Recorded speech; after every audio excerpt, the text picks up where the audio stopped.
C'est important que tout le monde puisse se sentir bien là où il est. C'est aussi ça, vivre en communauté, dans la société. Encore aujourd'hui, il y a plein de problèmes sociétaux autour du racisme, de la xénophobie, du colorisme aussi, et plein d'autres choses. Prendre la parole pour un sujet comme le respect, contre la discrimination, c'est très important dans notre nouvelle société, entre guillemets. Les personnes qui en sont victimes, généralement, se taisent, n'osent pas forcément en parler. C'est important de pouvoir en parler pour libérer la parole des gens sur ce sujet-là, notamment en entreprise, où c'est pas encore forcément quelque chose qui est vraiment bien développé en entreprise jusqu'à présent. On parle de vivre ensemble, d'individus dans de grands ensembles, où chacun se la joue solitaire, et qu'on oublie l'atout d'être solidaire. Alors si aujourd'hui je fais partie des vénères, c'est parce que cette foutue société devient bipolaire. On a grandi ensemble, on se dit tous frères, mais pour de l'oseille, on met le genou à terre. On nous dit toujours que c'était mieux avant, mais pas de retour en arrière. Je veux aller de l'avant. Je veux me saigner, continuer ma vie en rêvant. Je sais que j'ai grandi dans ma cité, mais je veux m'ouvrir et exister. J'ai envie de tout déchirer et parfois envie de tout claquer. Y en a marre d'être discriminé.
Moi, on m'a beaucoup critiqué sur mon physique, ce qui a fait que j'étais une grignette, pas forcément sûre d'elle, et du coup le rapport avec les autres élèves, ils se permettent de pouvoir prendre le dessus un peu sur nous, sur des critiques, les critiques sur le physique par exemple, où on disait beaucoup t'es trop mince, va manger un peu plus, dis à tes parents de te faire d'autres plats, enfin des choses comme ça. J'ai eu du racisme avec une professeure où dans la classe je subissais de la ségrégation en fait, j'étais séparée de mes camarades blancs. Et tout ce qui s'ensuit avec des sanctions si on venait faire des travaux avec moi ou plein de choses comme ça.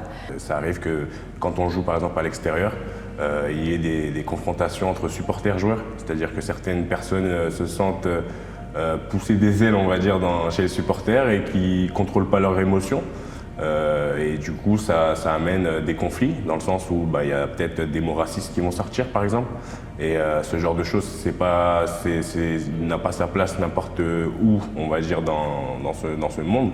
Mais encore moins dans un gymnase où il y a des enfants qui peuvent entendre ça, il y a des familles, des joueurs qui peuvent entendre ça. Et donc, par rapport à ça, ça peut blesser le joueur, ça peut blesser la famille, ça peut blesser l'entourage. Alors quand je vois tout ça, j'ai envie de tout plaquer. Alors quand j'entends tout ça, j'ai envie de gerber. Aujourd'hui, au pays de Marianne, il faut foncer. Au pays de Marianne, il faut tous se lever et dire un gros fuck aux harceleurs, à ces voyous de toutes couleurs. Où est la liberté, l'égalité ou la fraternité? Ce ne sont que des rêves et pas la réalité. Chacun a sa part de responsabilité l'un envers l'autre. Et moi, je trouve que c'est important qu'on le dise, qu'on le rappelle, que ce soit dans les écoles, que ce soit dans les sports de plus bas niveau. C'est-à-dire que les petits, quand ils commencent à rentrer dans le monde du sport, il faut qu'ils le sachent, il faut qu'ils sachent à quoi s'attendre. Et il faut qu'ils sachent aussi respecter certaines choses, certains mots, certains propos. Moi, je pense que c'est en formant les adultes qu'on va former les enfants parce qu'on ne vient pas au monde méchant. On vient pas au monde raciste, on vient pas au monde avec des idées préconçues.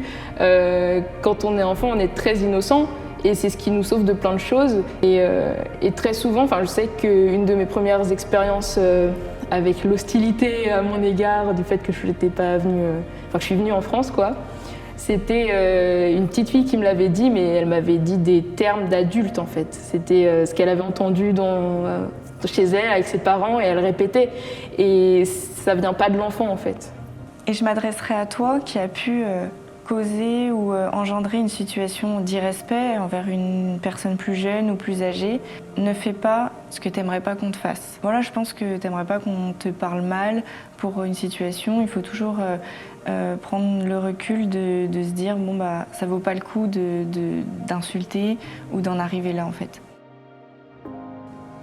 Le combat doit continuer, on ne doit rien lâcher. On doit vivre ensemble, à la campagne ou dans les grands ensembles. Une pensée à tous nos Chalonnais. Hier, respecte le bus, c'était. Nous ici, on sait que ça match. Regarde, fais et c'est sûr que ça marche. Pas de place pour la discrimination. Le vivre ensemble et le respect, la solution. T'es noir, t'es gros, t'es gay, t'es handicapé. T'es fou, tu pues, t'es bonne, t'es blanc, t'es laid. Un très grand nombre d'insultes proclamées par des gens incultes.